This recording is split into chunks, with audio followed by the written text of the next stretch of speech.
Ош шаарында аялдарга жана кыздарга карата зомбулукту жоюу боюнча улуттук мыйзамдын аткарылышына мониторинг жүргүзүү боюнча окутуу өтүүдө.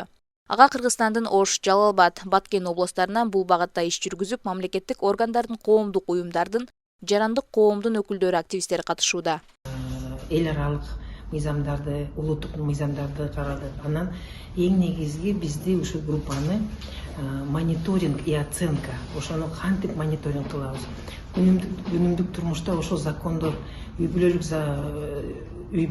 зордук зомбулукту азайтуу жөнүндө мыйзамдар кантип иштеп атат деп бизди ошо мониторингге үйрөтүп жатат. Окутуунун жүрүшүндө аялдарга жана кыздарга карата зомбулукту жоюу боюнча Кыргыз Республикасынын ченем укуктук базасы, анын аткарылышы талкууланып, сунуш-пикирлер айтылууда.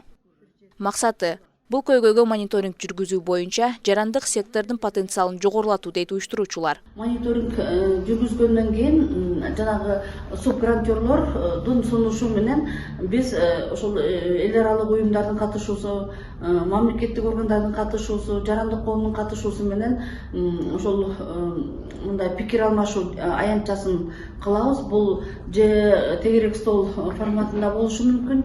Ошол жерде ошол айтылган сунуштардын бардыгы эске алынып, же болбосо ошол жерде мындай талкууга алынмакчы. Катышуучулар мониторингдин максаттары, милдеттери, принциптери жана инструменттерин үстүндө иштеп, методологиясын талкуулоодо. Окутуу гендердик маалымат борборунун ассоциациясынын борбордук Азиядагы үй бүлөлүк зордук зомбулуктун курамындагы же анын коркунучундагы болгон аялдарды коргоо жана колдоо үчүн жарандык коомдун дарметин жогорулатуу долбоорунун алкагында уюштурулууда.